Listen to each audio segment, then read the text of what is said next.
आज एक छोटा-सा इनसाइट शेयर करना चाहता हूँ। कल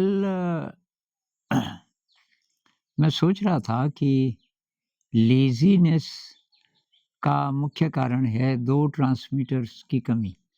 इस पे एक वीडियो बनाया था हमने 5-6 दिन पहले कि भई लेज़ीनेस एक प्रकार की बीमारी, बहुत सीरियस बीमारी मानना चाहिए उसको, क्योंकि उसका कनेक्शन बहुत जगह है और वो ज़िंदगी में ज़हर घोलता रहता है एक तरीके से। और उसका कारण है कि शरीर में 2 न्यूरोट्रांसमीटर्स की कमी है। एक है सेरोटोनिन और दूसरा है डोपामाइन। इस पे हमने काफ़ी लंबी-चौड़ी बातचीत की, वो वीडियो आप देख लेना।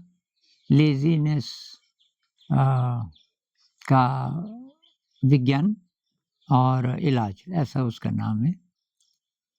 तो मैंने कहा यार गुस्से का क्या कारण होगा? कुछ लोगों को गुस्सा बहुत ज़्यादा आता है और जब वो ठंडे पड़ जाते हैं, मतलब गुस्सा जब शांत हो जाता है, तब वो पछताते हैं कि यार ये कैसे आ गया मुझे इतना गुस्सा? मैंने ऐसा क्यों बोला? ऐसा क्यों किया? और वायलेंस किसी भी प्रकार की वायलेंस के पीछे कुछ कारण है और अब आजकल तो विज्ञान की भाषा में बोलना पड़ेगा। तो ये 2 न्यूरोट्रांसमीटर्स हैं। इनको मैं कई बार दिखा चुका हूँ क्योंकि ये बहुत ज़्यादा महत्वपूर्ण हैं और एक का नाम है सेरोटोनिन, ये वाला, एक का नाम है डोपामाइन। दोनों में कुछ-कुछ चीज़ें मिलती-जुलती भी हैं। इन 2 की कमी से, और उसमें भी ये ज़्यादा मुख्य है सेरोटोनिन, इनकी कमी से तमाम मेंटल डिसऑर्डर्स होते हैं। इनकी कमी से या इनके डिसऑर्डर से कि ठीक से काम नहीं कर रहे। अल्जाइमर्स डिज़ीज़ हो, ओसीडी हो, स्ट्रेस हो, एंग्ज़ायटी हो, कोई भी मेंटल डिसऑर्डर है और भी नाम है बहुत सारे, उनमें ये पाया गया सेरोटोनिन और डोपामाइन, ये 2 न्यूरोट्रांसमीटर्स हैं। न्यूरोट्रांसमीटर मतलब जो संदेशवाहक। और तो गुस्से का भी यही कारण है। तो मुझे लगता है कि जितनी भी नेगेटिव इमोशंस हैं, उनके पीछे शायद इनका हाथ ज़रूर होगा कि ये 2 सही मात्रा में नहीं बन रहे या सही काम नहीं कर रहे, डिसऑर्डर है। तो जिन लोगों को गुस्सा आता है, उनके लिए ये काफ़ी काम की बात है। और फिर क्या करें? गुस्सा आता है, तो उसको ठीक कैसे करें? तो इलाज है म्यूज़िक, मेडिटेशन और क्रिएटिविटी। म्यूज़िक, मेडिटेशन और क्रिएटिविटी अगर इंसानों में आ जाए, जितने लोग हैं इस पृथ्वी में, अगर उनके अंदर ये चीज़ पैदा हो जाए उनके लाइफ़स्टाइल में कि म्यूज़िक है जीवन में, म्यूज़िक केवल सुनने वाला नहीं, बल्कि बजाने वाला, कोई इंस्ट्रूमेंट बजाने की कोशिश कर रहे हैं, सीख रहे हैं। सीख गए तो और अच्छा, तो उसकी प्रैक्टिस करते हैं, लेकिन सीख भी रहे हैं तो भी उसका बहुत गहरा असर होगा।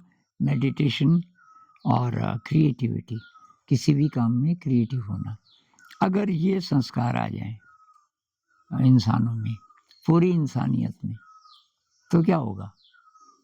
हर प्रकार की वायलेंस खत्म हो जाएगी, रिलीजियस वायलेंस खत्म हो जाएगी। ये जो झगड़े होते हैं रिलीजन के नाम पे, खत्म हो जाएँगे।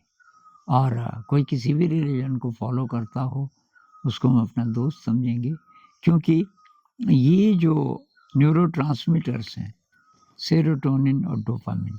सेरोटोनिन मतलब शांति, वो इंसान वायलेंट हो ही नहीं सकता, शांत महसूस करेगा, दूसरे को भी शांत करने में मदद कर देगा।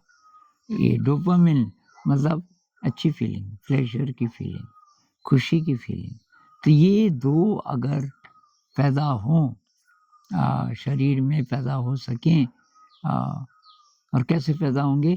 तो खान-पान वगैरह तो अच्छा होना ही चाहिए, एक्सरसाइज़ वगैरह जो आम बातें हैं, लेकिन ये 3 चीज़ें म्यूज़िक, मेडिटेशन, क्रिएटिविटी अगर ये तीनों हैं, इनकी शिक्षा होनी चाहिए कायदे से तो। परिवार में भी और स्कूलों में भी ये अंडरकरंट होना चाहिए। बाकी आप कुछ भी सिखाओ, लेकिन ये चीज़ें, ये मिसिंग है। टीचर की भी ज़िंदगी में नहीं है, पॉलिटिशियन की ज़िंदगी में अगर ये चीज़ें आ जाएँ कि म्यूज़िक, मेडिटेशन, क्रिएटिविटी यानी कि उनके शरीर में सेरोटोनिन, डोपामाइन काफ़ी मात्रा में है, यानी कि शांत रहते हैं और खुश रहते हैं, तो सारे युद्ध बंद हो जाएँगे। ये युद्ध क्यों होते हैं? इसके पीछे नेगेटिव इमोशन है, इसके पीछे विस्तारवाद है कि हम फैलें, ये एनिमल इंस्टिंक्ट है। एनिमल इंस्टिंक्ट होता है ना, एनिमल्स की भी टेरिटरी होती है। कहीं किसी का घोंसला है, एक मैगपाई होती है लंबे पूँछ वाली, बहुत ज़ोर की चिल्लाती है, उधर से कोई भी गुज़रे, तो उनका तो चलो नेचुरल है, उसकी ज़रूरत होगी। इंसानों में हर चीज़ में वायलेंस आ गई, हर चीज़ में वायलेंस आ गई। इसका मत अलग है, उसका मत अलग है, वायलेंस। ये जो टीनेजर्स हैं, ये नशा लेके और फिर वायलेंस, बहुत प्रकार की वायलेंस और उसी पर आधारित हमारी शिक्षा व्यवस्था, जिसमें कॉम्पिटिशन है तो वायलेंस आएगा ही आएगा। तो बहुत सटल लेवल्स से लेके बहुत ग्रॉस लेवल्स तक इंसानियत ग्रसित है वायलेंस से और वायलेंस से जुड़ा है गुस्सा। भाई गुस्सा होगा तभी तो वायलेंस हो पाएगी ना। आदमी वायलेंट होगा तो गुस्सा भी आएगा। तो उसका सिंपल इलाज है म्यूज़िक, मेडिटेशन, क्रिएटिविटी।